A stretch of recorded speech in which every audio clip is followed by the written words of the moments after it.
الحمد لله نحمده ونستعينه ونستغفره ونؤمن به ونتوكل عليه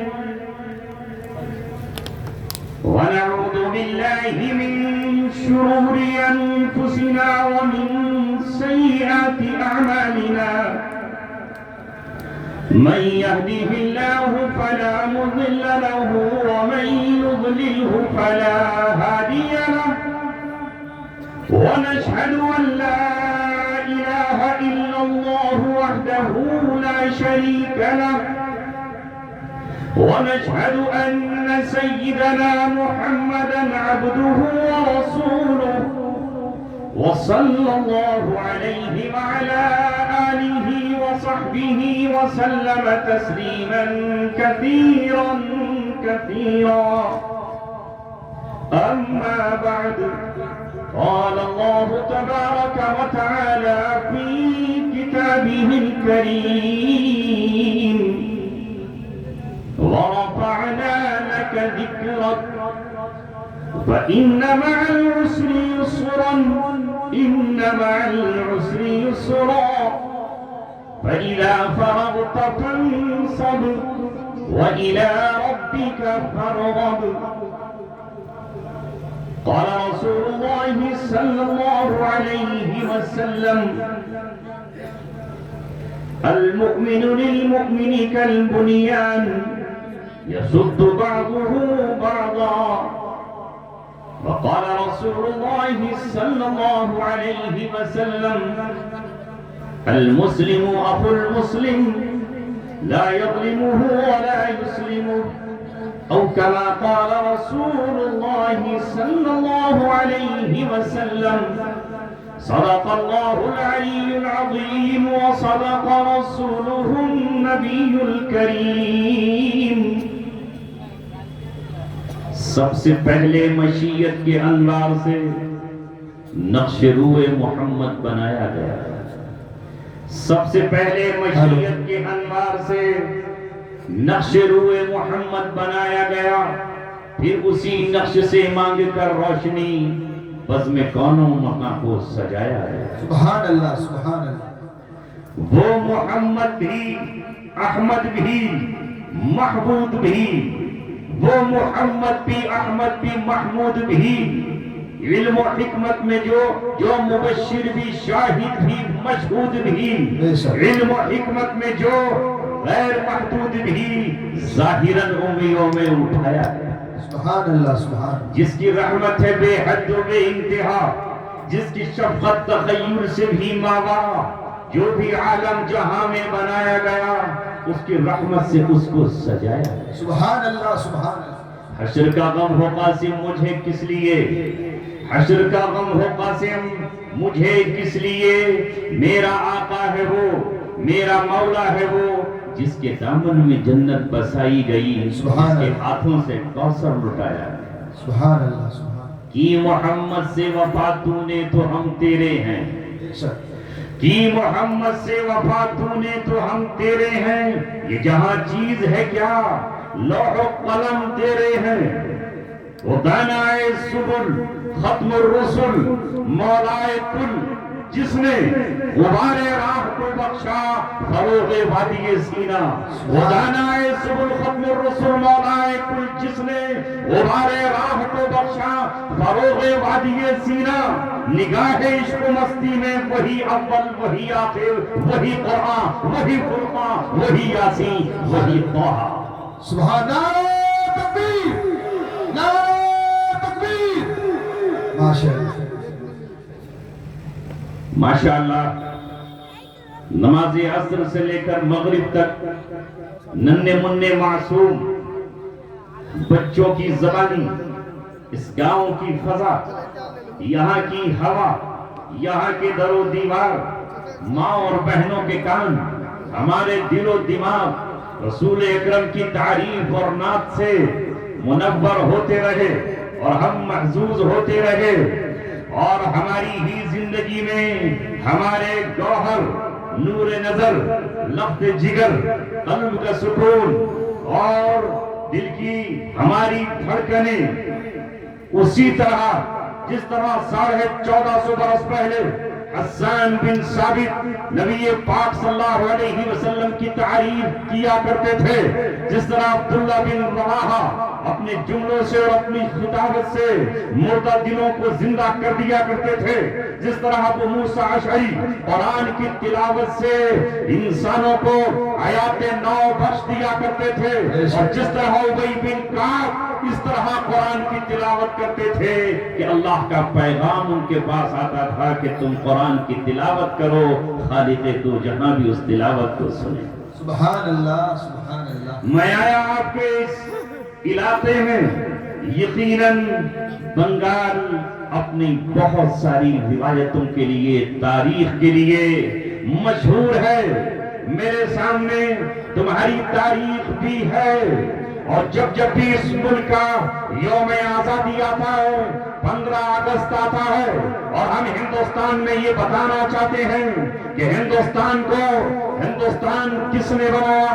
اگر آج لال قلعہ آزاد خزاؤں میں 15 اگست کو ترنگا لہراتا ہے، اور 26 جنوری پر اگر ہمارا وزیر اعظم ترنگے کو یہ کہہ کر سلامی پیش کرتا ہے کہ یہ ہمارے ملک کا جھنڈا اور نشان ہے، تو ہم اس کی شروعات بنگال سے کرتے ہیں، جہاں نواب سراج الدولہ نے پہلی جنگ 1757 میں انگریزوں کے خلاف لڑ کر یہ پیغام دیا تھا کہ سرفروشی کی تمنا اب ہمارے دل میں ہے، دیکھنا ہے زور کتنا بازوئے قاتل میں۔ سبحان اللہ، نعرہ تکبیر، نعرہ تکبیر، مفتی عبدالسمیع صاحب قاسمی، ماشاءاللہ۔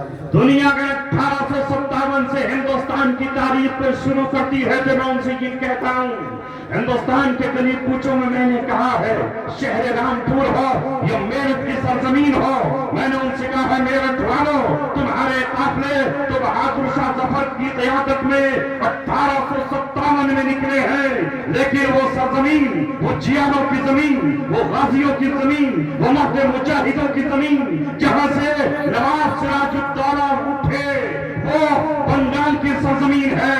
100 سال پہلے انگریزوں کے خلاف اگر کوئی میدان عمل میں نکلا تو وہ بنگال کے ہمارے دین و اسلام کے بھائی تھے، اور انہوں نے یہ کہہ دیا تھا یہ سر انگریز کے سامنے جھک نہیں سکتا ہے۔ ان کے بعد ہی سلطان ٹیپو اٹھے ہیں اور حیدر علی اٹھے ہیں۔ 100 سال پہلے اگر علم اٹھایا اس ہندوستان کو آزاد کرانے کے لیے، تو وہ سرزمین بنگال کے ہمارے اپنے بھائی تھے اور ہماری روشن تاریخ تھی۔ سبحان اللہ، سبحان اللہ، جزاک اللہ۔ اور آج اس کی جیتی جاگتی تصویر یہاں پر موجود ہے۔ ایک چھوٹا سا گاؤں جسے پرشوتم پور آپ کہتے ہیں، معنی کے اعتبار سے تو بہت گہرے اس کے معنی رہے، پرش کے معنی مرد اور اتم کے معنی بہت بڑا، تو یقیناً کوئی نہ کوئی بڑا شخص یہاں رہا ہوگا۔ کہے دیتی ہے شوخی نقش پاکی، کہے دیتی ہے شوخی نقش پاکی، ابھی اس راہ سے گزرا ہے کوئی، ہزاروں سال نرگس اپنی بے نوری پہ روتی ہے، بڑی مشکل سے ہوتا ہے چمن میں دیدار۔ سبحان اللہ، سبحان اللہ، بہت اس لیے آپ کی سرزمین وہ سرزمین ہے، یہیں سے مولانا ابوالکلام آزاد نے الہلال اور البلاغ نکالا تھا، جس نے ہندوستانیوں کے دل میں جوش آزادی بھر دیا تھا۔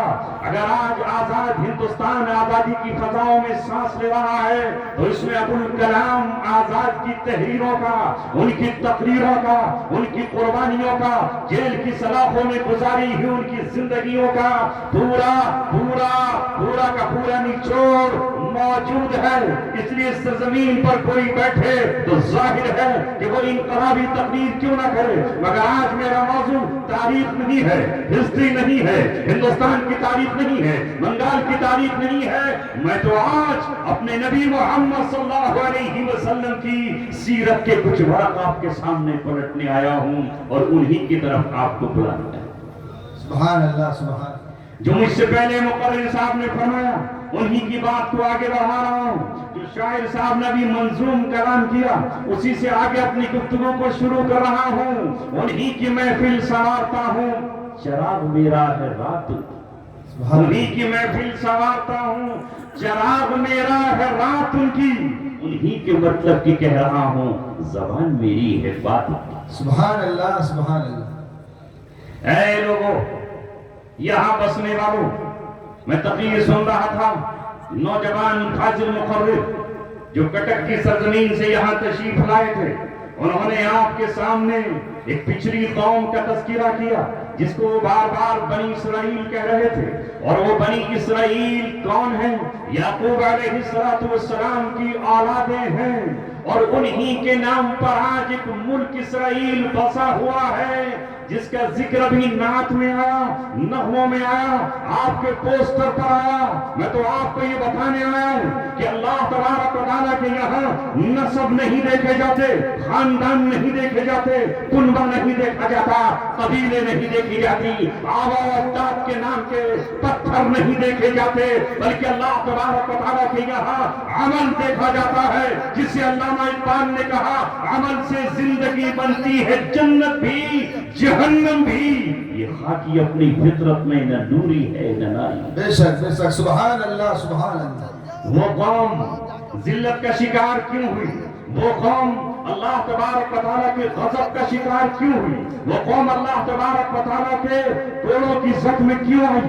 وہ قوم اللہ تبارک و تعالیٰ کے در سے کیوں دھتکار دی گئی؟ وہ قوم اللہ تبارک و تعالیٰ کی نظروں سے کیوں گری؟ اے امت مسلمہ، اے محمد رسول اللہ صلی اللہ علیہ وسلم کی امت، اللہ تبارک و تعالیٰ کا ذاتہ نہیں بدلتا، اس کی سنت تبدیل نہیں ہوتی۔ اس نے فرمایا ہے وَلَن تَجِدَ لِسُنَّتِ اللَّهِ تَبْدِيلًا، اس کی سنت نہیں بدلا کرتی۔ وَلَن تَجِدَ لِسُنَّتِ اللَّهِ تَحْوِيلًا، اللہ تبارک و تعالیٰ کی سنت پلٹا نہیں کرتی، رخ نہیں موڑا کرتی۔ اللہ تبارک و تعالیٰ نوازتا ہے قوموں کو اس بنیاد پر کہ وہ اس کی کتاب سے کتنا جڑتے ہیں، وہ اس کے رسولوں سے کس طرح ٹوٹ کر محبت کرتے ہیں، اور وہ اس کے دین کے لیے کتنی قربانی۔ سبحان اللہ۔ آج کا یہ اجلاس مسلمانوں تمہیں مسلمان بنانے کے لیے ہے، ایمان والوں تمہیں ایمان والا بنانے کے لیے ہے۔ دنیا کی دوسروں کی شکایت کرنے ہم نہیں آئے، ہمیں شکوہ ہے نوجوان تجھ سے، ہمیں گلہ ہے میرے بھائی تجھ سے، میری آنکھ میں آنسو ہے ماں تیری رویش تیرے رویے سے، اے بہن 1450 برس پہلے تیرے نبی محمد صلی اللہ علیہ وسلم کو اللہ تبارک و تعالیٰ نے ساری دنیا کا امام بنا کر کے بھیجا، تمام دنیا کا مقتدی بنا کر بھیجا، تمام دنیا کے لیے رہنما بنا کر بھیجا، تمام دنیا کے لیے راہبر بنا کر کے بھیجا۔ بے شک مسجد اقصی اللہ تبارک و تعالیٰ کے یہاں دنیا کی دوسری مسجد ہے، بے شک مسجد اقصی خانہ کعبہ کے بعد اسی کا نمبر ہے، بے شک مسجد اقصی پچھلی امتوں کا قبلہ ہے، مگر اسی مسجد اقصی میں محمد صلی اللہ علیہ وسلم کو شب معراج جس کا ذکر قرآن کے 15ویں پارے میں ہے، جس کو تم شروع کرتے ہو سبحان الذی اسری بعبدہ لیلا من المسجد الحرام الى المسجد الاقصى الذی بارکنا حولہ لنریہ من آیاتنا، پاک ہے وہ ذات جو اپنے نبی کو راتوں رات لے گئی مسجد حرام سے مسجد اقصی تک۔ زندگی ختم ہو جائے گی، قلم ٹوٹ جائیں گے، روشنائی ختم ہو جائے گی، سمندروں کی روشنائی بناؤ گے تب بھی وہ کم پڑ جائے گی، مگر اس آیت کی تشریح تم نہیں کر پاؤ گے۔ سبحان اللہ سبحان اللہ۔ وہاں بلا کر رسول پاک صلی اللہ علیہ وسلم کو آگے بڑھایا گیا۔ حضرت ابراہیم پیچھے ہیں، حضرت اسماعیل آپ کے پیچھے ہیں، حضرت موسیٰ آپ کے پیچھے ہیں، حضرت عیسیٰ آپ کے پیچھے ہیں، حضرت آدم آپ کے پیچھے ہیں، حضرت نوح آپ کے پیچھے ہیں، حضرت حزقیل آپ کی امامت میں نماز ادا کر رہے ہیں۔ تم اس نبی کے ماننے والے ہو جس کی ابتدا حضرت آدم نے کی ہے، حضرت ابراہیم نے کی ہے، حضرت داؤد نے کی ہے، حضرت سلیمان علیہ السلام نے کی ہے۔ تمہیں ایسا رہبر ملا ہے کہ اس جیسا رہبر نہ پچھلی کسی امت کو ملا نہ آئندہ کسی کو مل سکتا ہے۔ اسی کے راستے پر چلو گے تو کامیابی ہے، اور اگر اس سے ہٹ کر تم نے گمراہ قوموں کا راستہ اختیار کیا تو تم بھی گمراہ ہو جاؤ گے۔ اللہ تبارک و تعالیٰ کا عذاب انتظار میں رہتا ہے، اس کا کوڑا انتظار میں رہتا ہے۔ میں نے شروعات وہیں سے کی جہاں سے اختتام حضرت مولانا نے کیا تھا۔ اللہ تبارک و تعالیٰ کی وہ محبوب قوم، سوچو پرشوتم میں رہنے والے، پور میں رہنے والوں ذرا سوچو، بنگال کی تہذیب اور یہاں کے کلچر، یہاں کی ثقافت، یہاں کی تاریخ اور اپنی قربانیوں پر فخر و ناز کرنے والوں سوچو، تمہاری تاریخ سنہری ہے، تمہارا ماضی روشن ہے، اور تمہارے ماضی پر کوئی کلنک اور تمہارے ماتھے پر کوئی داغ نہیں ہے۔ تمہارا دین اسلام ہے، تمہارا رہبر محمد صلی اللہ علیہ وسلم ہے، تمہارا مرکز بیت اللہ خانہ کعبہ ہے، تمہارے پاس رہنمائی کے لیے اللہ تبارک و تعالیٰ کی کتاب قرآن کتاب اللہ ہے، اور تمہیں راستہ بتانے کے لیے محمد الرسول اللہ ہے، تمہاری اجتماعیت کے لیے مسجد نبوی اور مسجد مکرمہ میں اور خانہ کعبہ میں مسجد حرام ہے، اور روزانہ جمع ہونے کے لیے ہر شہر ہر گاؤں میں مسجد موجود ہے۔ کہیں اور جانے کی ضرورت نہیں۔ مگر یہ کیا ہوا، ہمیں بنی اسرائیل ہی کی طرح اللہ تبارک و تعالیٰ کی بات ہمیں محبوب نہیں لگ رہی، ہمیں قرآن اچھا نہیں لگ رہا، ہمیں رسول پاک صلی اللہ علیہ وسلم سے محبت تو ہے، مگر آپ صلی اللہ علیہ وسلم سے محبت صرف زبانی ہے۔ اگر عملی محبت ہماری ہو تو چہرہ ہمارا محمد صلی اللہ علیہ وسلم جیسا ہوگا۔ اور مثال اس ہندوستان میں ایک دوسرے مذہب والے ہمارے سامنے موجود ہیں، ذرا سکھوں کو دیکھو، ان کے سر پر بال بھی ہے، ان کے چہرے پر داڑھی بھی ہے، اور ان کے سر پر بہت بڑے کپڑے کی پگڑی بھی ہے، انہیں شرم نہیں آتی، انہیں اس میں ذلت محسوس نہیں ہوتی، انہیں اس میں عار نہیں آتی، وہ ٹرین میں سفر کرتے ہوئے شرماتے نہیں، وہ فلائٹ میں بیٹھتے ہوئے گھبراتے نہیں، اپنی گروؤں کے آدرش پر چل رہے ہیں، کیش کچ کنگھا کڑا کرپال انہوں نے آج تک باقی رکھی ہوئی ہے۔ اس دنیا کی کوئی قوت اور کوئی طاقت ان سے وہ تہذیب نہیں چھینتی، اسی لباس میں وہ ملک کا پریزیڈنٹ بنتا ہے اور اسے کوئی شرم نہیں آتی۔ 10 سال تک ان کا ایک شخص وزیر اعظم بنتا ہے اور اسے کوئی عار نہیں آتی۔ لیکن اے مسلمان، تو مجھے یہ بتا تو دے کہ تو اپنے نبی محمد صلی اللہ علیہ وسلم کے جیسا چہرہ کس دن بنائے گا، ان جیسے بال تو کب رکھے گا، ان جیسا لباس تو کب پہنے گا، ان جیسی شکل تو کب بنائے گا، ان جیسی تہذیب تو کیوں نہیں اپناتا؟ تو ساری دنیا میں آگے بڑھ کر کیوں نہیں کہتا کہ میں اس قوم سے میرا گزرا نہیں ہوں؟ میرے لیے تو محمد صلی اللہ علیہ وسلم ہے۔ جب آقا نے فرما دیا، آقا نے فرمایا لو کان موسیٰ حیا، اگر موسیٰ علیہ السلام بھی زندہ ہوتے ما وسعہ الا اتبعنی، ان کے لیے بھی گنجائش نہیں تھی کہ وہ بھی میری اتباع کرتے۔ سبحان اللہ، نعرہ تکبیر، نعرہ تکبیر، مفتی عبدالسمیع صاحب قاسمی، ماشاءاللہ۔ بے شک آپ نے گلیوں کو سجایا ہے، اور آج کا میں جب اس شہر میں داخل ہوا گاؤں میں آپ کے تو مجھے نظر آیا، میں نے یوٹیوب پر کئی علماء کو دیکھا جہاں رنگ برنگی روشنیاں ہیں، جہاں نورانیت ہے، اور نظر آتا ہے کہ یہ سرزمین بنگال پر جلسہ ہو رہا ہے۔ بے شک آپ نے گلیوں کو روشن کیا، درختوں کو روشن کیا، در و دیوار کو روشن کیا، اور آپ نے پورا اہتمام کیا، مگر اے لوگوں، اگر یہ روشنی محض ہماری ظاہری نگاہ تک رہی تو پھر کوئی فائدہ نہیں ہے۔ محمد رسول اللہ صلی اللہ علیہ وسلم اور آپ کے صحابہ آئے اس لیے تھے کہ جس طرح آنکھ اس روشنی سے فائدہ اٹھاتی ہے، دل کی آنکھ قرآن کی روشنی سے فائدہ اٹھاتی ہے۔ کیوں؟ آ رہی بات سمجھ میں؟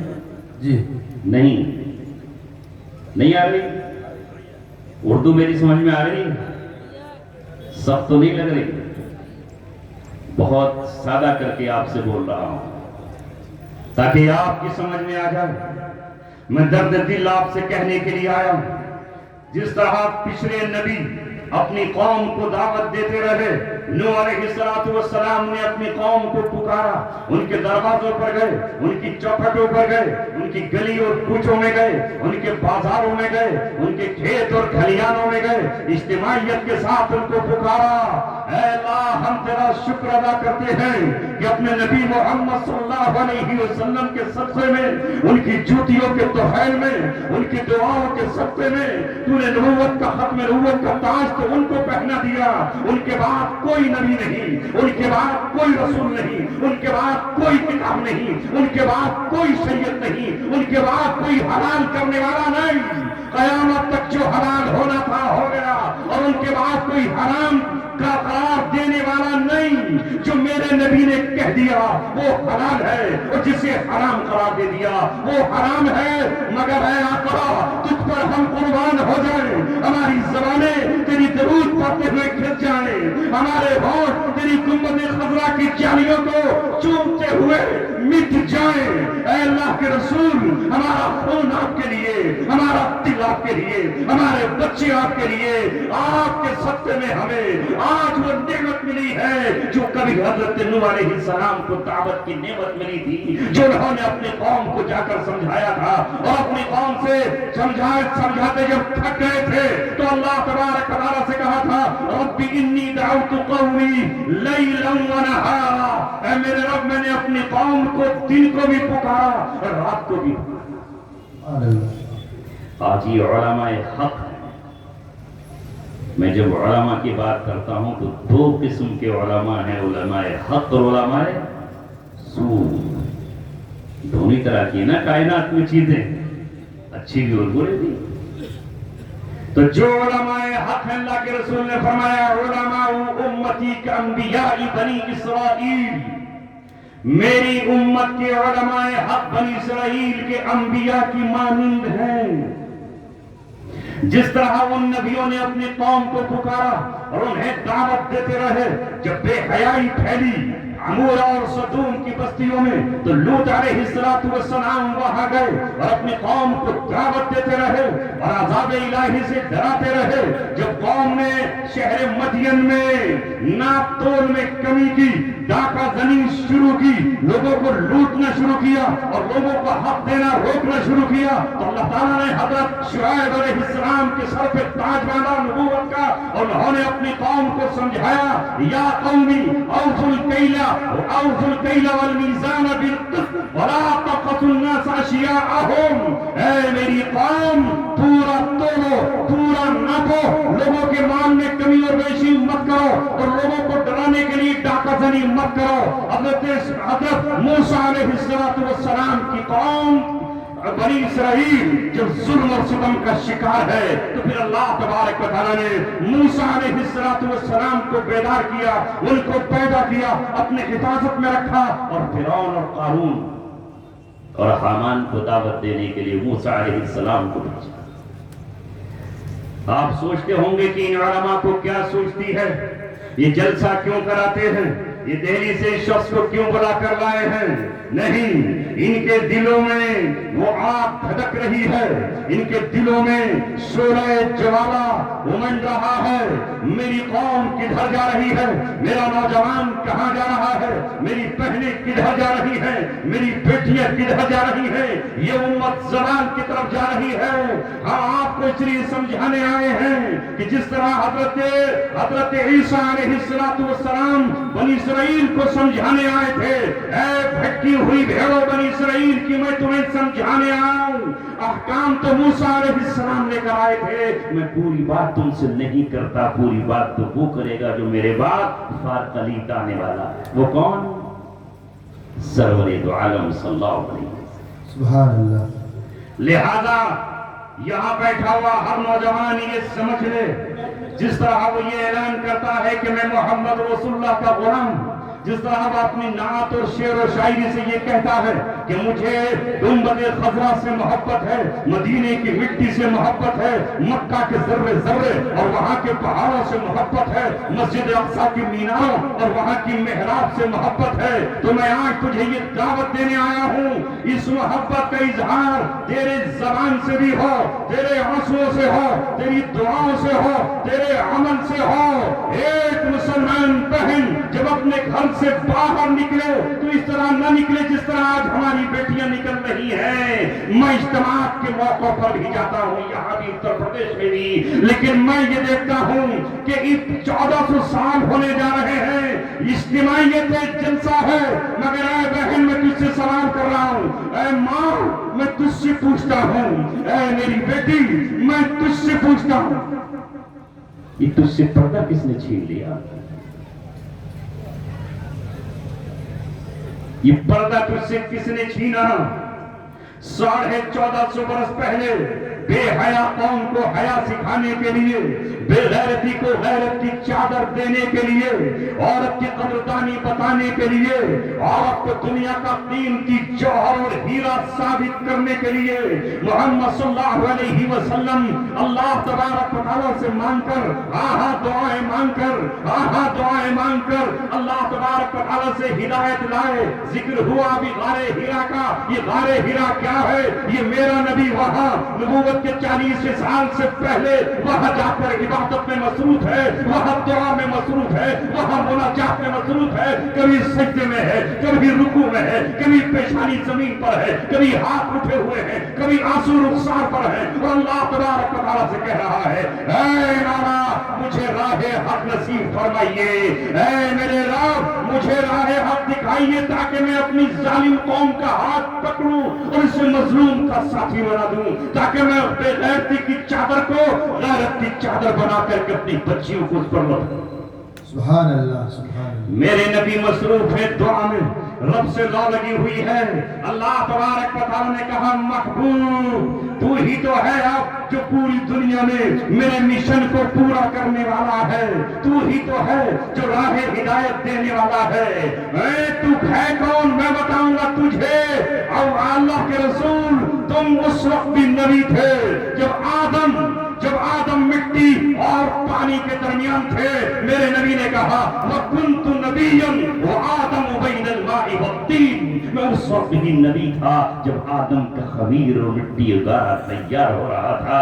اے رسول رحمت تم آ چکے ہو، لہذا زیادہ انتظار کی ضرورت نہیں ہے۔ اسی غار حرا میں رمضان کی رات ہے، اور رمضان کی کسی ایک رات میں اللہ تبارک و تعالیٰ نے جبرائیل علیہ السلام کو بھیجا اور کہا جا، ایک نور وہاں مکے کا چاروں طرف کعبے کے ذریعے پھیل رہا ہے، دوسرا نور جبل نور پر موجود ہے، غار حرا میں میرا ایک اور نور موجود ہے، اس نور پر تیسرا نور لے کر تو پہنچ جا۔ قد جاءکم من اللہ نور و کتاب مبین، قرآن بھی ایک نور ہے۔ یہ تین نور آپس میں ملے تو پوری دنیا نورانی ہو گئی۔ سبحان اللہ، سبحان اللہ، ماشاء اللہ۔ نہیں ہوئی؟ اللہ اکبر۔ وہ رسول رحمت صلی اللہ علیہ وسلم اپنی بیٹیوں کے لیے، کیونکہ ان کی جو بات ہے وہ اللہ کی بات ہے، ان کا جو قول ہے وہ اللہ کا قول ہے، ان کا جو فرمان ہے وہ اللہ کی رضا ہے، وہ جس سے راضی ہے اس سے اللہ راضی ہے، وہ جس سے ناراض ہے اللہ اس سے ناراض ہے، وہ جس پر غصہ ہے اللہ تبارک و تعالیٰ اس پر غصہ ہے، جو ان کا دشمن ہے وہ اللہ کا دشمن ہے، جو ان پر ایمان نہیں لاتا وہ اللہ تبارک و تعالیٰ کی یہاں سے راندہ درگاہ ہے، جو ان کی اتباع تو کرتا ہے لیکن ان سے محبت نہیں کرتا، اللہ تبارک و تعالیٰ کے یہاں اس کی کوئی حیثیت نہیں ہے۔ عبداللہ بن ابی ان کے پیچھے نماز تو پڑھتا ہے، ان کے ساتھ جنگ میں شریک تو ہوتا ہے، ان کے کہنے پر زکوٰۃ تو دیتا ہے، ان کے کہنے پر روزہ تو رکھتا ہے، مگر محمد صلی اللہ علیہ وسلم سے دل میں محبت نہیں ہے، ان کی عظمت نہیں ہے، ان کا احترام نہیں ہے، انہیں رسول کی حیثیت میں قبول نہیں کرتا۔ تو اللہ تبارک و تعالیٰ نے اپنے محبوب سے کہہ دیا کہ جس دل میں تیری محبت نہیں ہوگی وہ میرے قہر کا مرکز ہے، اس کے لیے جہنم کا سب سے نچلا حصہ۔ اللہ اکبر، اللہ اکبر۔ چاہیے محبت بھی رسول پاک صلی اللہ علیہ وسلم سے۔ اب کہنے والے کہیں گے کہ پھر تو محبت سے کام چل گیا، باقی کچھ کرنے کی ضرورت کیا ہے؟ محبت ہو اتباع کے ساتھ، اور اتباع ہو محبت کے ساتھ، جب جا کر بنے گا رسول کا سچا شیدائی اور بڑا۔ سبحان اللہ، بے شک۔ ایک مثال آئی جہاں اتباع تو ہے، نماز تو مسجد نبوی پر ہے، رسول پاک صلی اللہ علیہ وسلم کے بالکل ٹھیک پیچھے جمعے کی نماز ہے، جمعہ سے پہلے خطبہ بھی ہے، لیکن جب آزمائش آئی احد میں اور مشرکین مکہ احد میں نکلے محمد صلی اللہ علیہ وسلم کے مقابلے پر، یہ امتحان ہوا محبت کا، یہ امتحان ہوا عقیدت کا، یہ امتحان ہوا، تو یہاں سے 300 لوگوں کو لے کر کے واپس چڑھایا اور یہیں سے لکیر کھنچ گئی۔ اگر محبت ہوتی تو انس بن نضر کی طرح جام شہادت تو پی لیتا، اگر محبت ہوتی تو مصعب بن عمیر کی طرح تو خاک و خون میں غلطہ ہو کر کے جام شہادت نوش کر لیتا، اگر تجھے محبت ہوتی محمد رسول اللہ سے حضرت حمزہ کی طرح تو 13 ٹکڑے کرا کر تو اللہ تبارک و تعالیٰ سے سید الشہداء کا، اسد اللہ کا خطاب حاصل کر چکا ہوتا۔ ایک طرف یہ 70 صحابہ تھے جو محمد صلی اللہ علیہ وسلم کی محبت میں قربان ہو رہے تھے، یہ حضرت طلحہ تھے جو اپنے سینے پر تیر کھا رہے تھے، یہ ام عمارہ تھی جو مقابلہ کر رہی تھی، یہ آپ کے صحابہ تھے جو آپ کے چاروں طرف سیسا پلائی ہوئی دیوار بنے ہوئے تھے، پہاڑوں کی ضرورت نہیں تھی، پہاڑ آج دیکھ رہے تھے اور ہر پہاڑ یہ دیکھ رہا تھا، یہ انسانی جسموں کی پہاڑ کس نے لگا رکھی ہے؟ یہ کون تھے؟ یہ محمد کے غلام تھے، یہ ان کے دیوانے تھے جو محبت میں رکھتے تھے اور اتباع بھی کیا کرتے تھے۔ لہذا اللہ تبارک و تعالیٰ نے کہا وَلَا تَقُولُوا لِمَن يُقْتَلُ فِي سَبِيلِ اللَّهِ أَمْوَاتٌ وَأَحْيَاءٌ وَلَٰكِن لَّا تَشْعُرُونَ۔ جو لوگ یہاں موت کا گھونٹ پی چکے ہیں انہیں کوئی قیامت تک مردہ نہ کرے۔ بے شک، بے شک، سبحان اللہ، بے شک۔ یہ رضی اللہ عنہم ورضوا عنہ کا خطاب لے کر روتے اور وہ منافقین کا تمغہ لے کر وہاں روتا، کیونکہ خالی اتباع تھی اور محبت نہیں تھی۔ اس لیے یاد رکھو یہاں بیٹھنے والے اہل ایمان، محمد صلی اللہ علیہ وسلم سے محبت کتنی جتنی آپ نے کہا النبی اولا بالمؤمنین من انفسہم وازواجہ امہاتہم، نبی کی ذات مسلمانوں تمہاری جان سے بھی زیادہ حیثیت رکھتی ہے۔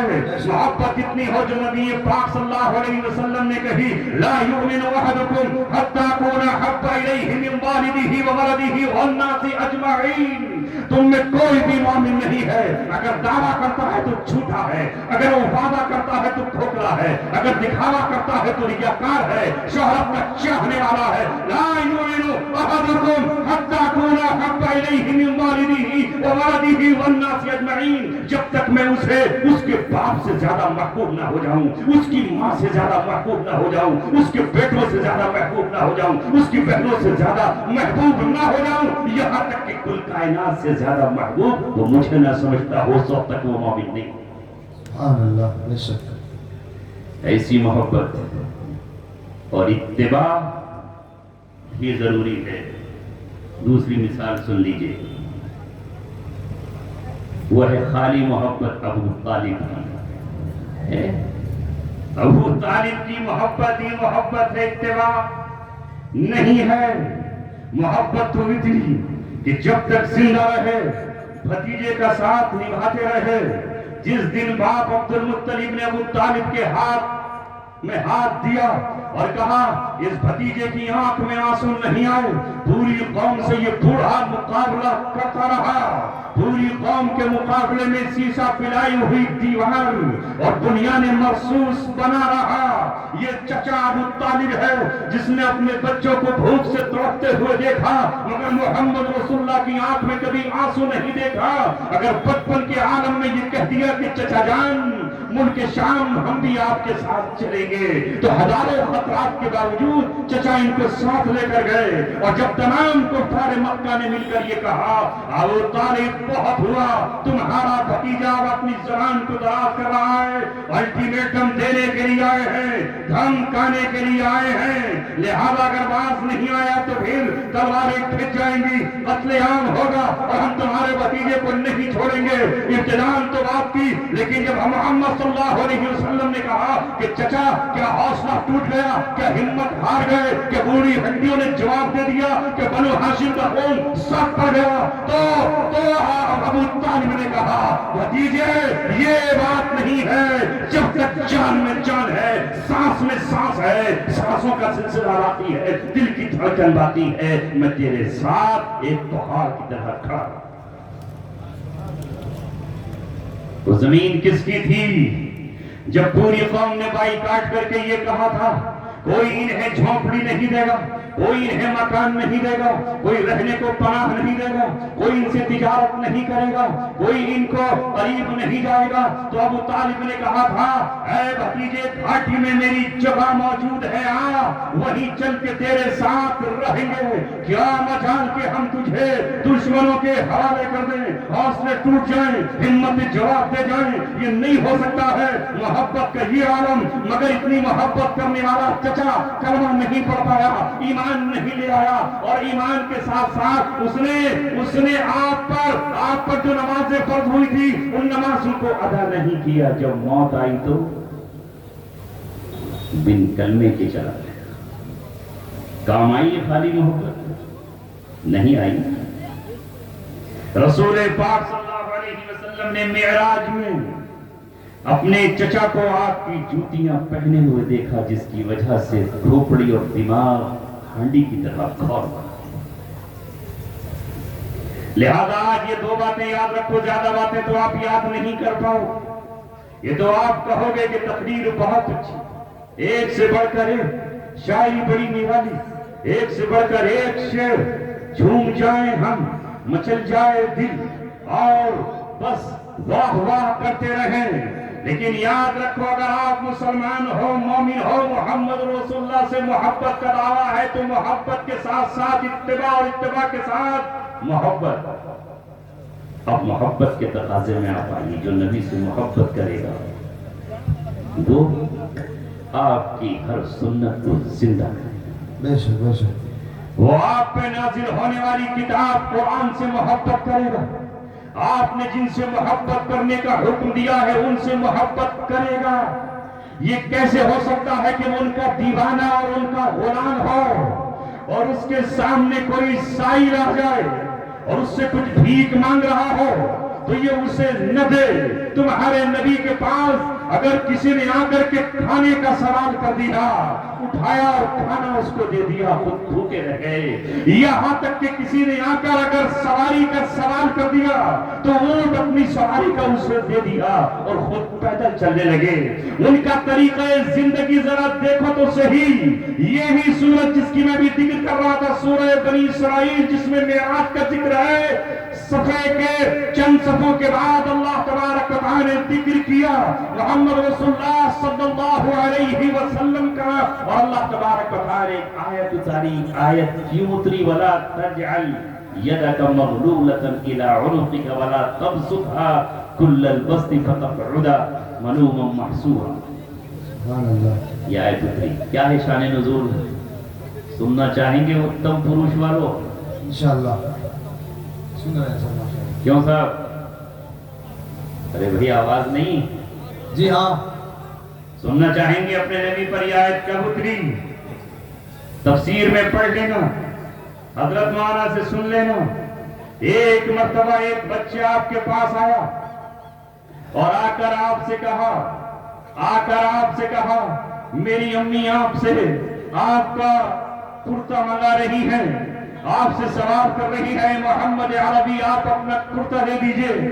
نبی پاک صلی اللہ علیہ وسلم نے کہا میرے لال، میرے لفظ جگر، اے میرے نور نظر، تیرے نبی کے پاس یہی کرتا ہے، جو اپنے جسم پر پہنے ہوئے ہیں، جو اپنی امی سے کہہ دے اگر کوئی دوسرا کرتا ہوتا میں اسے دے دیتا۔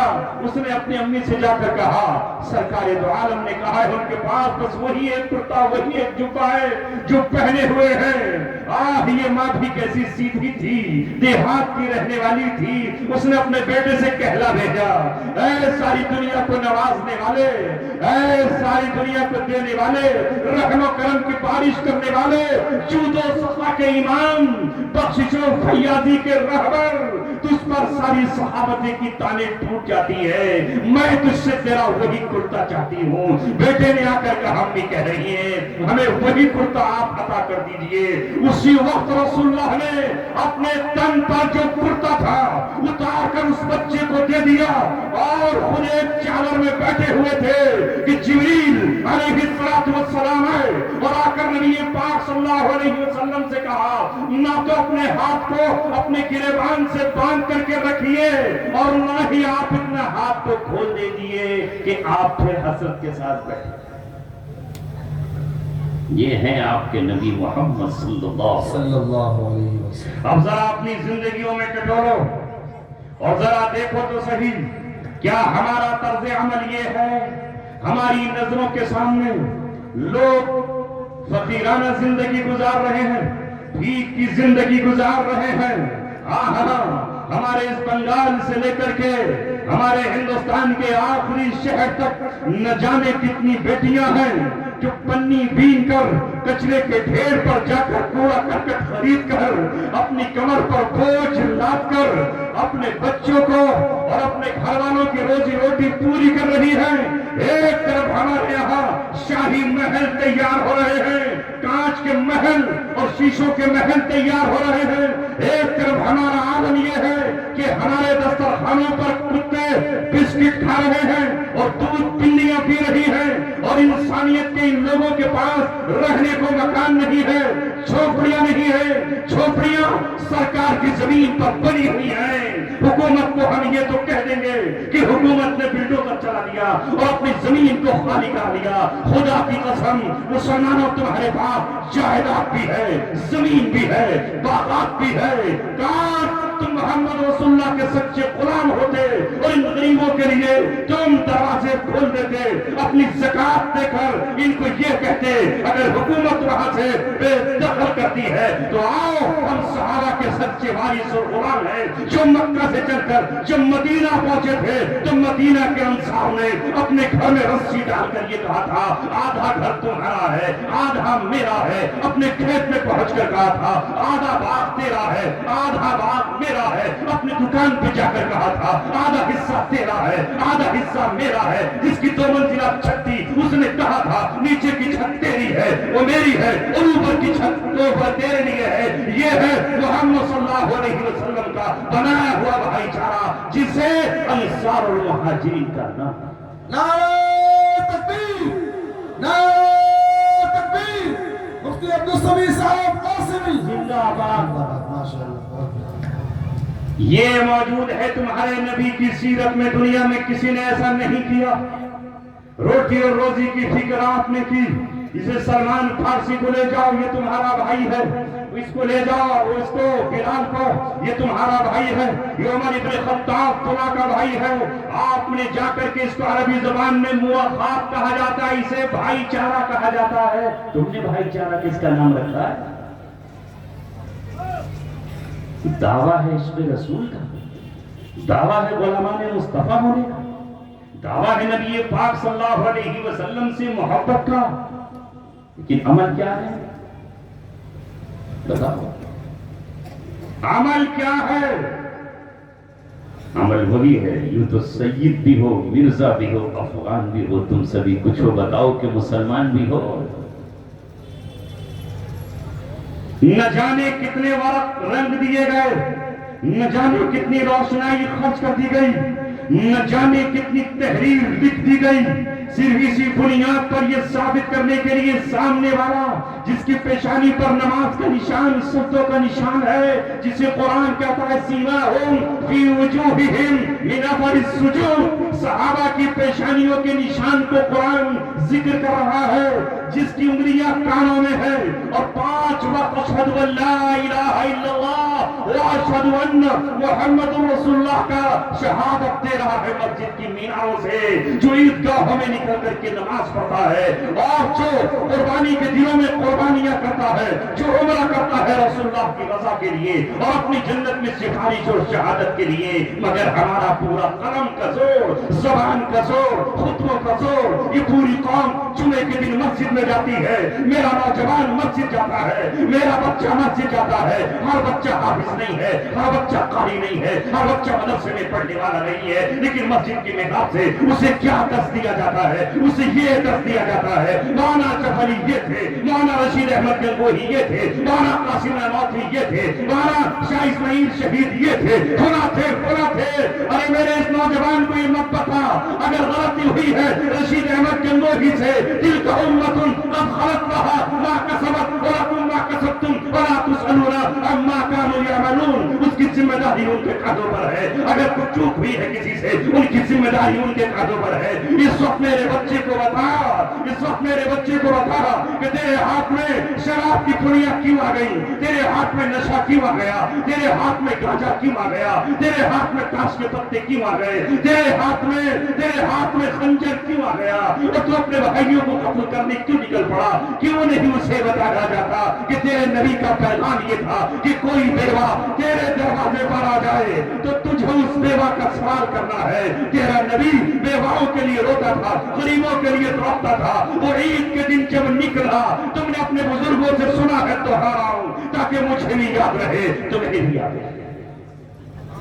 وہ عید کے دن نکلا تو ایک بچہ ادھر کھڑا ہوا ہے اور باقی بچے اپنے کھلونوں سے کھیل رہے ہیں، وہ بچہ افسردہ ہے، غم زدہ ہے، ہوٹوں پر عید کے دن بھی مسکراہٹ نہیں ہے۔ میرے نبی نے دیکھا یہ بچہ عید کے دن کیوں مسکرا نہیں رہا، اس کے کپڑے میلے کیوں ہیں، اس کے بٹن ٹوٹے ہوئے کیوں ہیں، اس کے پیروں میں چپل کیوں نہیں ہے؟ آپ یوں عیدگاہ کی طرف میری طرح نہیں چلے گئے کہ میں اپنے بچوں کا ہاتھ پکڑ کر اچھلے کپڑے پہنا کر پیروں میں بہترین جوتیاں ان کو دے کر اور جسم پر ان کے جبے اور دستار سجا کر عیدگاہ میں چلا جاؤں اور جا کر کے خطبہ دوں، عید کی ممبر پر بیٹھ کر محمد رسول اللہ دو عالم کا تاجدار اس بچے سے پوچھتا ہے میرے لال بتا تو صحیح ان بچوں کے ساتھ کیوں نہیں کھیلا؟ اس نے کہا میری ماں بیوہ ہے، باپ مر چکے ہیں، غربت کے عالم میں ماں کھلونے لے کر نہیں لائی، میں پڑوسی بچوں کے ساتھ کھیلنے کے لیے آیا تھا، یہ مجھے کھلاتے نہیں، کچھ وہ بھی چونکہ بچے نادان ہیں وہ کہتے ہیں یہ تو گیند میری ہے، یہ بلہ میرا ہے، یہ کھیلنے کی چیز میری ہے، جا اپنی ماں سے اپنا کھلونا لے کر آ۔ وہ کہاں جانتے تھے اسی وقت نبی پاک صلی اللہ علیہ وسلم نے اس بچے کو جو ایک یتیم کا تھا، جو ایک غریب کا تھا، جو ایک مسکین بیوہ کا تھا، اسے اپنے کاندھے پر اٹھایا اور اٹھا کر اپنے گھر لائے اور حضرت عائشہ سے کہا آج اس کو غسل تجھے دینا ہے، آج اس کی آنکھوں میں کاجل تجھے لگانا ہے، آج اس میں میرے پسینے کی خوشبو تجھے اس کے جسم پر ملنا ہے۔ حضرت فاطمہ سے کہا حسن یا حسین کا کوئی جوڑا جو عمدہ سے عمدہ ہو وہ اس کو پہناؤ، میں یتیموں کا بالی ہوں، میں یتیموں کا ماما ہوں، میں بیواؤں کا منجا ہوں، لہذا اسے نہلایا گیا، آنکھ میں کاجل لگایا گیا، سرما لگایا گیا اور خوشبو میں بسا کر آج محمد صلی اللہ علیہ وسلم ایک کاندھے پر حضرت حسن کو بٹھائے ہوئے ہیں، دوسرے کاندھے پر حسین کو اس بچے کو بٹھائے ہوئے ہیں اور پیٹھ پر گردن پر اپنے بچے حضرت حسن کو لیے ہوئے ہیں، تینوں کو لے کر جب آپ گزرے تو آج آسمان فخر کر رہا تھا، یہ بچہ ناچ کر رہا تھا اور اسے لگتا تھا جسے آج مجھے آسمان کی بلندیاں مل گئی ہو، وہ آپ نہیں مجھے تو عالم کا روحانی باپ مل گیا ہے۔ اور آج کا خطبہ محمد صلی اللہ علیہ وسلم نے اس بچے کو اپنے منبر پر بٹھا کر دیا ہے، یہ ہے محمد صلی اللہ علیہ وسلم کی سیرت۔ زندہ باد اسے اپنا اور زندہ کرو دنیا میں. کسی روشنی کے سامنے اندھیرا نہیں ٹک سکتا، کسی چراغ کے سامنے رات کی سیاہی نہیں ٹھہر سکتی. سچ کے سامنے جھوٹ کبھی قائم نہیں ہوا ہے، حق کے سامنے کبھی باطل کو قرار نہیں آیا ہے. آج ہے رات تو کل صبح یقیناً ہوگی، ہے یہی وقت کا آئین جہاں کا دستور. رات کرتی ہے اچالوں پہ بہت مشق ستم، آخرکار ابھرتا ہے مگر صبح کا نور. وہ انقلاب قتل و غارت گری کا نہیں، کسی کے گھر اجاڑنے کا نہیں. میرا نبی گھر اجاڑنے نہیں آیا. لوگوں کے گھر اجاڑنے والوں، یہاں سے لے کر فلسطین تک اور فلسطین سے لے کر کے یمن تک، نہ تم حضرت عیسیٰ سے محبت کرنے والے ہو، نہ حضرت داؤد سے محبت کرنے والے ہو، نہ اپنے مذہبی رہنماؤں سے محبت کرنے والے ہو. جو اپنے مذہب پر چلے گا، خدا کی قسم کسی بھی مذہب کے بانی نے، چاہے وہ کوئی بھی مذہب رہا ہو، کبھی انسانوں پر ظلم کرنے کی دعوت نہیں. ہمارا نبی بسانے کے لیے آیا تو تم بھی بسانے والے بن جاؤ. تمہارا نبی معمار انسانیت ہے، تم بھی انسانیت کی تعمیر کرنے کے لیے اٹھو. مگر تم ہی جب چراغوں کو بجھاؤ گے تو اندھیرے کا مقابلہ کون کرے گا؟ جب تم ہی جھوٹ بولو گے تو سچائی کہاں تلاش کی جائے گی؟ جب تم ہی کم تولو گے تو حق کیسے ملے گا؟ اے نوجوان، جب تم ہی بے حیا ہو جاؤ گے تو حیا کس کے دروازے پر جا کر کے بھیک مانگے گی؟ اے میری بیٹی، جب تم ہی دوپٹہ اتار دے گی تو تم کسی دوسرے کو دعوت کیسے دے گی دوپٹے کی؟ تیرا نبی تو وہ ہے جس پیغام کو تاریخ انسانیت نے یاد رکھا ہے کہ میدان جنگ میں جب حاتم طائی کا بیٹا اور بیٹی گرفتار کیے گئے تھے اس جنگ میں. حاتم طائی عرب کا بہت بڑا سخی آدمی ہے. اس جنگ میں حاتم طائی کی بیٹی کے سر سے دوپٹہ اڑ گیا، یہ چھین لیا گیا، یہ گر گیا، خدا جانے. لیکن جب وہ عورت نبی پاک صلی اللہ علیہ وسلم کے پاس آئی تو دوپٹہ سر پر نہیں تھا، اور میدان جنگ میں عورت وہاں موجود نہیں تھی. دوپٹہ کہاں سے آتا؟ ننگے سر جب محمد صلی اللہ علیہ وسلم نے حاتم طائی کی بیٹی کو دیکھا، گویا کہ وہ عیسائیت دھرم پر تھی، عیسائی مذہب پر تھی، تو آپ نے اپنی کالی کملی، جس کملی کی دہائی آج ہمارا ہر شاعر دیتا ہے، اور اس کملی میں چھپنے کی بات ہم قیامت میں کرتے ہیں کہ آقا اپنی کملی میں سورج کی تپش سے چھپا لیجیے گا. وہ کملی حاتم طائی کے بیٹی کے سر پر پڑی تھی. جب غیرت مند اور بہادر صحابہ نے سوال کیا، اے نبی، یہ تیری پاک کملی ہے، یہ پاکیزہ کملی ہے جس پہ سجدے کے لیے جبرائیل مچلتا ہے، جس کے لیے حوران جنت تڑپتی ہے، آپ نے ایک غیر مسلم اور عیسائی دشمن بیٹی کے سر پر ڈال دی تو محمد صلی اللہ علیہ وسلم نے کہا تمہارا نبی پیغمبر بہنوں کو، بیٹیوں کو دوپٹے اڑانے کے لیے آیا ہے. بیٹی بیٹی ہے، چاہے وہ اپنی بیٹی ہو. سبحان اللہ، سبحان اللہ. نعرہ تکبیر، نعرہ تکبیر. مفتی عبدالسمیع صاحب قاسمی زندہ باد. عملاً آگے بڑھو، تمہارے دسترخوان سج رہے ہوں. جس طرح افطار کرنا تم فخر سمجھتے ہو، افطار کراؤ، دعوتیں بھی کرو. اللہ کے رسول نے کہا افشوا السلام، سلام کو عام کرو. مگر ہمیں تو سلام کرتے ہوئے ہماری چھڑاک بھر کی جو ہے یہ زبان نہیں ہل پاتی. کیوں ہلتی ہے؟ ارے کیا دین تمہیں دیا گیا کہ اگر چلتے ہوئے محض مسکرا دو، محض مسکرا دو. یہ صدقہ ہے. تمہاری مسکراہٹ سے دل کھل جائے گا، غم کے بادل چھٹ جائیں گے، سوگ بجھا جائے گا. مسکرانا بھی اپنے بھائی سے صدقہ ہے، اور سلام تو عبادت بن جاتی ہے. افشوا السلام واطعموا الطعام وصلوا الارحام. اور رشتہ داریوں کو جوڑو، ان کو توڑو مت. مگر آج ہماری رشتہ داریاں ٹوٹ رہی ہیں اور ٹوٹی پڑی ہے، اور ہم اپنی ناک لیے بیٹھے ہیں. ولید بن مغیرہ جیسی، ولید بن مغیرہ کی ناک کو اللہ نے کہا ہے سنسمہ علی الخرطوم، ہاتھی جیسی ناک پر ہم جو ہے نشانی لگا کے رکھیں. تو ہماری ناک بھی تو ہاتھی جیسی سونڈ ہے نا. نہیں جائیں گے سر، قریب نہیں ہوں گے. تو پھر جو علامہ اقبال نے کہا تھا سن لو، چھپا کر آستی میں بجلیاں رکھی ہیں گردوں نے، انا دل باغ کے غافل نہ بیٹھے آشیانوں میں. بجلیاں انتظار کر رہی ہیں جس طرح آشیانوں پر گر کے جلا ڈالتی ہیں، اور ایک پرندے کا گھر جل جاتا ہے اور تن کا اجڑ جاتا ہے. چھپا کر آستی میں بجلیاں رکھی ہیں گردوں نے، انا دل باغ کے غافل نہ بیٹھے آشیانوں میں. لہذا آپ عملی طور پر آگے بڑھے اور یتیموں کو سینے سے لگائیں، غریبوں سے محبت کا اظہار کریں، اور اپنے بھائیوں کو جو کمزور ہے ان کی مدد کریں. نہیں کر سکتے؟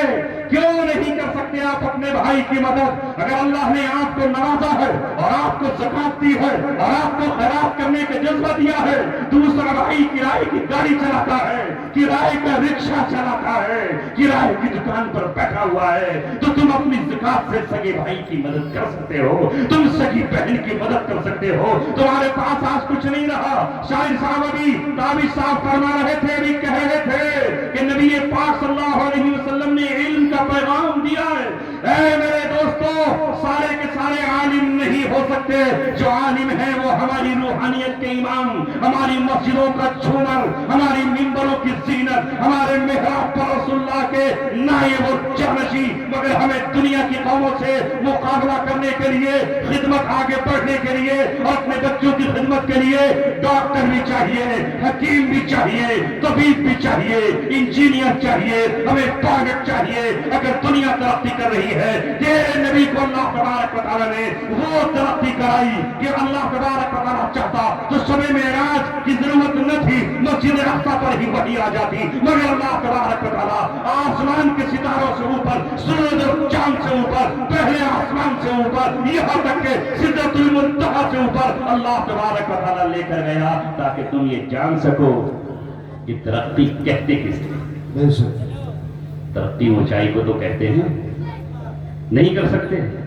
فون آتا ہے ہمارے پاس کسی شخص کا، آپ کی طرح دیہات کا رہنے والا ہے، اور وہ یہ کہتا ہے کہ بیوی کا آپریشن ہوا ہے، مفتی صاحب پنتھ میں بیوی ہے، سینے میں اسٹینٹ پڑنے ہیں، پیسہ نہیں ہے، کہاں سے لاؤں؟ وہاں کوئی ڈاکٹر دیکھنے والا نہیں ہے. کوئی ہے آپ کی نظر میں جو آپ سفارش کر دیں؟ میں بھی کس سے سفارش کروں؟ میری قوم کا کوئی بچہ جمال نام کا، کمال نام کا، حیدر نام کا، خالد نام کا وہاں ہے ہی نہیں. نفرتوں کے اس ماحول میں، کانٹوں کے اس گلشن میں پھول کہاں سے تلاش کرے، خوشبو کہاں سے تلاش کرے؟ کاش ہمارا اپنا کوئی بچہ ہوتا، کاش ہمارا اپنا کوئی ہوتا، کاش ہمارا کوئی ذمہ دار ہوتا اور وہ ہم سے یہ کہتا، مفتی صاحب آپ دین کی تبلیغ کرنے کے لیے جاتے ہو، اگر کسی مریض کا مسئلہ آ جائے، اس کی دوا میں کنسیشن کا مسئلہ ہے، اس کے لیے مدد کا مسئلہ ہے، اس کے لیے لائن نہ لگانے کا مسئلہ ہے، میں تیار ہوں. تو ہم فخر کرتے اپنے قوم کے بچے.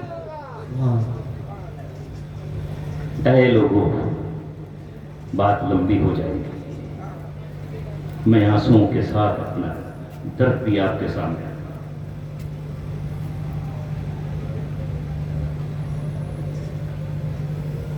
وقت کم ہے، آپ کو کھانا بھی کھانا ہے، اور آج الٹا معاملہ ہو گیا ہے. میں عموماً کھانا تقریر سے پہلے کھاتا نہیں، مگر آج پہلے کھا لیا اور پیٹ بھر کے تقریر کر رہا ہوں اور آپ کو بھوکے تقریر سنا رہا ہوں. یہ معاملہ الٹا ہو گیا سرزمین بنگال میں. لیکن میں نے بھی جو کچھ میرے پاس تھا آپ کے سامنے رکھ دیا ہے. جگر کا خون، نقش ہے سب ناتمام، خون جگر کے بغیر نغمہ ہے سودائے خام، خون جگر کے بغیر. میں اپنے پسینے میں نہا کر اپنے مولا سے یہ کہہ سکتا ہوں کہ میں نے اپنے جگر کا سفید خون اپنی آنکھوں کے ذریعے اس امت کی جھولی میں ڈال دیا. ان کے دلوں کو جگانے کی کوشش کی، انہیں تیری طرف بلانے کی کوشش کی. میں اپنے ہی پسینے سے نہا گیا، اور میں نے آج یہاں کے پانی سے نہیں اپنے پسینے سے غسل کیا ہے. انشاءاللہ کل قیامت میں جسم کا رواں رواں گواہی دے گا. مجھے آپ سے آخری بات یہ کہنی ہے، اگر اللہ سے محبت ہے، دل تو چاہتا تھا کہ مسجد اقصی پر بھی بولتا، کیا کروں، نہ تڑپنے کی اجازت نہ فریاد کی، گھٹ کے مر جاؤں گی یہ مرضی میرے سیاد کی. کاش مسلمان اگر مسلمان ہوتا تو مسجد اقصی آج آنسو نہیں بہا رہی ہوتی. آج فلسطین کا مسلمان اور ان کے بچے اپنے زخموں کے لیے مرہم کی بھیک نہیں مانگ رہے ہوتے، اور عیسائیوں کی ریڈ کراس انہیں مرہم اور پانی تقسیم نہیں کر رہی ہوتی. دنیا میں 150 کروڑ سے زیادہ مسلمان موجود، دنیا میں 56-58 ملک دنیا کے نقشے پر مسلمانوں کے موجود، 58 ملکوں کی فوجیں موجود، اور اس کے چاروں طرف جزیرۃ العرب میں نہر فرات، دریائے دجلہ، بحر قلزم، نیل اور عرب ساگر موجود. مگر ان بچوں کے لیے حال وہی ہے جو خانوادہ نبوت کے لیے کربلا کی سرزمین پر تھا، جہاں حضرت حسین کے جگر گوشوں کو پانی نصیب نہیں تھا، جہاں فاطمہ کے لال خون میں نہا کر بھی پیاس سے تڑپ رہے تھے، مشکیزیں پھاڑ دیے گئے تھے، مٹکے توڑ دیے گئے تھے، نہر فرات پر پہرا تھا. آج بھی یہی ہے. ارے ہم کیا کر سکتے ہیں؟ ہم تو مجبور، معذور، مقہور، معذور ہیں. لیکن اگر سرزمین عرب پر یہ مسلمان ہوتے، یہ امریکہ کے ایجنٹ نہیں ہوتے، یہ یہود و نصارہ کے غلام نہیں ہوتے، تو خدا کی قسم آج بھی ان کے پاس ہیلی کاپٹر موجود ہے، پانی کی بارش ہی کرتے تھے، بارش ہی کرتے تھے. جنہیں اللہ تبارک و تعالی نے سب کچھ دیا ہو، سونا کے پہاڑ دیے ہوں، چاندی کے خزانے دیے ہوں، پوری دنیا کی رگوں میں دوڑنے والا، پوری دنیا کے ہیلی کاپٹر، ہوائی جہاز، گن شپ ہیلی کاپٹر، ہوائی جہاز کو چلانے والا، جنہیں پیٹرول دیا ہو، یہ کون ہے قاتل؟ اسرائیل کا نمبر تو بعد میں آتا ہے. یہ قاتل وہی ہے جس طرح یزید، شمر اور عبید اللہ بن زیاد نے مسلمانیت کے دعوے کے بعد حضرت حسین اور ان کے خانوادے کا قتل کیا تھا. یہ قتل کرنے والے عرب کے حکمران ہیں. اگر یہ اپنا پیٹرول بند کر دیتے ہوائی جہاز اڑتا؟ بولو، نہیں اڑتا. مگر یہ ہے قاتل اصل. یہ اگر کہتے کوئی ہمیں نہیں روک سکتا. ہمارے آبا و اجداد کی تاریخ ہے کہ دنیا نے جب کبھی مظلومیت کا نعرہ لگا کر ہمیں پکارا ہے تو ہم مظلوم کی مدد کے لیے پہنچے ہیں، چاہے وہ صحرائے افریقہ رہا ہو یا وہ اسپین کی سرزمین رہی ہو. یہ کوئی اور نہیں، اپنے ہی بچے تھے، مسجد اقصی کے لیے بھیک مانگ رہے تھے. ہم یہ نہیں کہتے کہ تم تلوار لے کے نکل جاتے، ہم یہ نہیں کہتے کہ تم بندوق لے کر نکل جاتے، وہ تو تمہاری ہمت ہی نہیں ہے. نہ خنجر اٹھے گا نہ تلوار ان سے.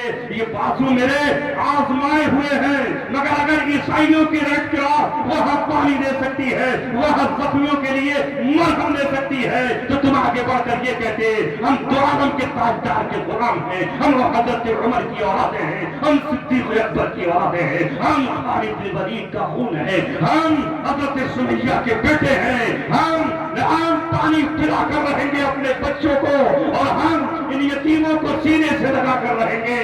مگر ہائے افسوس، ہم کہیں تو کیا کہیں، دنیا کی دوسری حکومتوں سے کیا سوال کریں اور ان کے سامنے کیا کریں.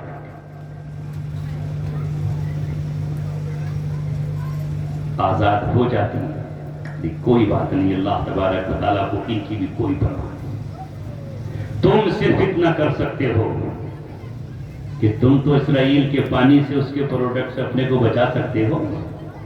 اتنا بھی نہیں کر سکتے. اتنا بھی نہیں کر سکتے تو پھر تمہیں کسی سے کچھ کہنے کا کوئی حق حاصل نہیں ہے. اللہ تبارک و تعالیٰ قیامت میں تمہارے صرف جذبوں کو دیکھے گا، تمہارے ایمان کو دیکھے گا، اللہ تعالیٰ تمہاری دل کی دھڑکنوں کو دیکھے گا۔ اللہ تبارک و تعالیٰ نے اس وقت جب حضرت ابراہیم کو آگ میں ڈالا گیا نارے نمرود میں، تو کائنات کے ذرے ذرے کو آزمایا، کسی کو یہ نہیں کہا کہ تجھے کیا کرنا ہے، اس کے یہاں تو لکھا ہوا تھا اگر میرے ابراہیم کی مدد کے لیے کوئی نہیں جائے گا تو آگ میری غلام میری پالی ہے، میں براہ راست اس کو حکم دوں گا۔ امتحان ابراہیم کا بھی تھا، امتحان اسماعیل، امتحان میکائیل اور جبرائیل کا بھی تھا، لیکن جبرائیل خود آئے اور حضرت ابراہیم سے کہا بتاؤ میری مدد چاہیے تو مدد کو حاضر ہو، کہا نہیں اپنے رب کے نام پر آگ کے دریا میں کود جاؤں گا، وہ چاہے گا تو بچائے گا اور چاہے گا تو بنا کے گھاٹ اتارے گا، میری زندگی میری موت اسی کے لیے ہے۔ میکائیل آئے اور آ کر کہا کہ ہواؤں کا نظام اور پانی کا بندوبست میرا ہے، کہو تو بدلیاں برسا کر جھم جھم جھم بارش کر دوں اور کہو تو ہواؤں کو اڑا کے ان کے گھروں کو جلا ڈالوں، کہا تیری مدد کی ضرورت نہیں، رب چاہے گا تو مدد کرے گا۔ لہذا اس موقع پر ایک مینڈک آتا ہے اور مینڈک اپنی چونچ میں اپنے منہ میں پانی لے کر کسی دریا کے کنارے سے آتا ہے اور تھوڑا تھوڑا سا پانی ہلا کر کے اس آگ میں ڈالتا ہے، حالانکہ اس کے قطروں سے آگ بجھنے والی نہیں تھی۔ اور اسی موقع پر ایک گرگٹ ہے جو گرگٹ آ کر کے آگ میں پھونک مارتا ہے اور ثابت کرتا ہے میں نمرود کے ساتھ ہوں، اور مینڈک ثابت کرتا ہے کہ میں ابراہیم کے ساتھ ہوں۔ کتنے برس کے بعد محمد رسول اللہ تشریف لائے، آپ نے آ کر اپنی امت کو بتایا، علماء نے حدیث کی کتابوں میں پڑھا ہے، آپ نے کہا مینڈک کو مت مارنا، یہ خدا کا محبوب ہے، ابراہیم کی آگ میں پانی ڈال رہا تھا، اور یہ گرگٹ مل جائے تو ایک ضرب میں مار دو گے تو 100 نیکیاں ملے گی، یہ آگ میں پھونک مارنا بے شک نہیں کر سکتے۔ صرف اپنی حیثیت کا کام کرتے رہیے، اندھیروں کے مقابلے چراغ جلاتے رہیے، کانٹوں کے مقابلے میں گل کھلاتے رہیے، اور جب اللہ سے محبت ہے تو یہ جو مسجد آپ کے سامنے بنی ہے، مسجد بنانے کا تو شوق ہے، پتھر لگانے کا شوق ہے، ٹوٹیاں سجانے کا شوق ہے، اس میں قالینیں بچھانے کا شوق ہے اور اس میں دریاں ڈالنے کا شوق ہے، لیکن مسجد تمہاری دریوں کی محتاج نہیں ہے۔ اگر محض تم نے ٹاٹ کی بھی دیواریں قائم کر دی ہے اور چھت تم نے محض کیلے کے پتوں کی ڈالتی ہے تو مسجد نبوی کا زندہ نمونہ ہے، جہاں محمد صلی اللہ علیہ وسلم نے بیٹھ کر پوری دنیا کی قیادت کی تھی۔ اسے ضرورت ہے نوجوان تیرے سجدوں کی، اسے ضرورت ہے تیری نماز کی، اسے ضرورت ہے وہاں تیرے سنت اور فرض کی ادائیگی۔ بے شک بے شک سجائیں گے مسجدوں کو انشاءاللہ، کہیں ایسا نہ ہو کہ یہ مسجد اللہ تبارک و تعالیٰ سے فریاد کرنے لگے۔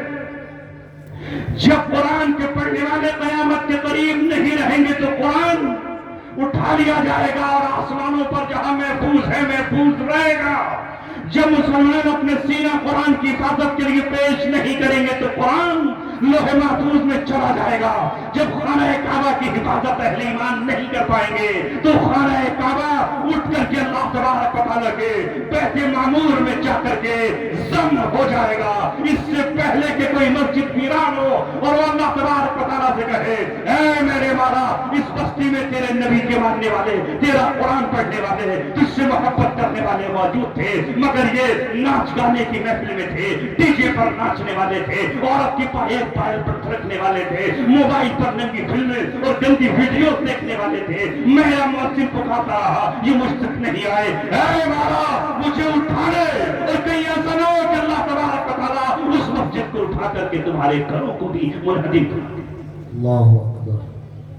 طے کرو آج سے مسجدوں کو آباد کریں گے، انشاءاللہ، جو سوال انشاءاللہ انشاءاللہ اور اسی طرح جو یہ مکتب ہے مسجدوں میں ہو یا مسجدوں کے باہر کسی گھر میں ہو یا کسی چھوٹی سی عمارت میں ہو، یہ دار ارقم کی نشانیاں ہیں، یہ اصحاب صفہ اور چبوترے کی نشانیاں ہیں۔ اس چبوترے پہ مسجد نبوی میں جاؤ گے تو بیٹھنے کا انتظار کرو گے، کاش بیٹھنے کو 2 سیکنڈ مل جائیں، مگر وہاں حکومت اب یہود و نصارہ کی غلام ہے، چابک لیے بیٹھی ہے، ہنٹر لیے بیٹھی ہے۔ اگر وہ چبوترے پہ بیٹھ گئے تو تمہاری سرینوں کو لال کر دیا جائے گا، تم ریاض الجنہ میں بھی نہیں بیٹھ سکتے، موبائل میں ایپ رکھو گے تو 3 منٹ کے لیے بیٹھا جائے گا۔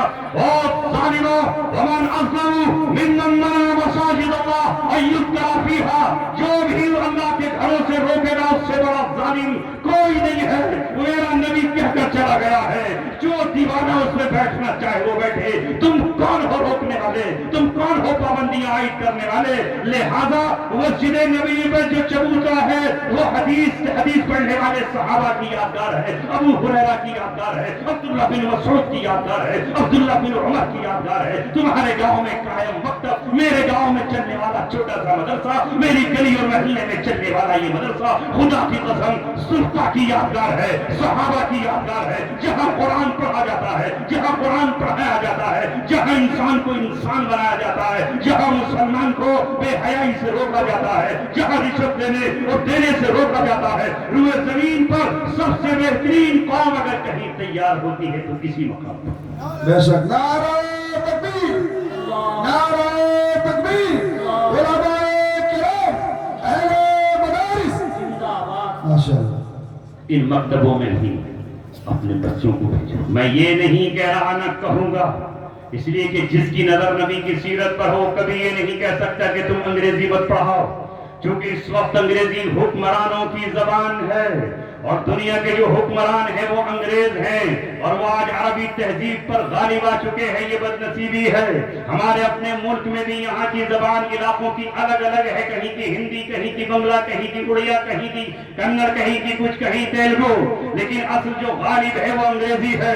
سپریم کورٹ میں چیف جسٹس فیصلہ انگریزی میں دیتے ہیں، وہاں کا لائر انگریزی میں بحث کرتا ہے، پارلیمنٹ میں بحث انگریزی میں ہوتی ہے۔ تو دنیا ذہنی طور پر انگریزوں کی غلام بنی ہوئی ہے، تو کوئی بات نہیں، اگر دنیا میں یہ سکہ رائج الوقت ہے تو ہمارے بچے اسے بھی حاصل کر سکتے ہیں اور اسے بھی حاصل کرنا چاہیے، مگر ایک طرف وہ انگریزی زبان بول رہے ہو تو دوسری طرف ان کی زبانوں پر قرآن کی تلاوت بھی ہو، حدیث کی تلاوت بھی ہو، اور ہم یہ ثابت کر کے دکھائے کہ الحمدللہ دنیا کے کسی میدان میں ہم کسی سے پیچھے نہیں ہیں، اس لیے کہ میرا نبی جب تجارت کو نکلتا ہے تو حضرت خدیجہ کے مان سے سب سے زیادہ پیسہ کما کر کے لاتا ہے، اور حضرت خدیجہ اسی بنیاد پر آپ سے نکاح کرتی ہیں۔ اور جب ایک پہلوان رکانا آپ کو پہلوانی کی دعوت دیتا ہے اور کشتی اور لڑنے کی دعوت دیتا ہے تو آپ اپنے لباس میں اس کی چیلنج کو قبول کرتے ہیں اور اسے پچھاڑ کر یہ کہتے ہیں کہ میں ایک طرف رسول اللہ ہوں اور دوسری طرف تجھے پچھاڑنے والا پہلوان ہوں۔ سبحان اللہ، سبحان اللہ۔ یہ ہے نا سیرت۔ سیرت کے ان گوشوں کو ابھارو اور عمل کرو، اور آخری بات، اپنے آپس میں اتفاق اور اتحاد سے رہو۔ وہ ٹوٹے تم جڑو، وہ برا کہے تم بھلا کہو۔ جس دن تم اللہ تبارک و تعالیٰ سے جڑ گئے اور اللہ تبارک و تعالیٰ کے تم ہو گئے، کون ہے تمہیں ٹیڑھی نظروں سے دیکھ سکے؟ کوئی نہیں۔ وہ جہاں سے چاہے گا وہاں سے مدد کو آئے گا۔ کلما اوقدوا نارا للحرب اطفاها اللہ، اللہ نے کہا جب جب بھی وہ جنگ بھڑکائیں گے اللہ تبارک و تعالیٰ اس جنگ کو ٹھنڈا کر دے گا۔ اللہ کی چالوں کو کون کاٹ سکتا ہے؟ وَيَمْكُرُونَ وَيَمْكُرُ اللَّهُ وَاللَّهُ خَيْرُ الْمَاكِرِينَ۔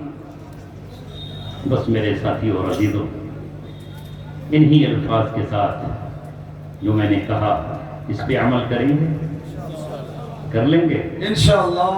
بس یہ دیکھ لیجئے، اسکولوں میں بھی جائیے وہ بھی ہمارے بچے، ہاسپٹل میں جائیے وہ بیمار ہمارے۔ کاش تمہارے ایک قدم سے کسی بچے کا کام چل جائے، 500 روپے سے کسی کو کورس مل جائے۔ جو اوپر ہے وہ تو اوپر ہے ہی، دنیا کی دوسری قومیں اپنے نیچے والوں کو اوپر اٹھا رہی ہیں، لیکن ہم نے یہ طریقہ عمل چھوڑ دیا ہے. انشاءاللہ اگر یہ سیکھ لیا تو چند ہی دنوں میں انقلاب برپا ہو جائے گا. اللہ تعالیٰ مجھے اور آپ کو عمل کی توفیق عطا فرمائے. وما علینا الا البلاغ.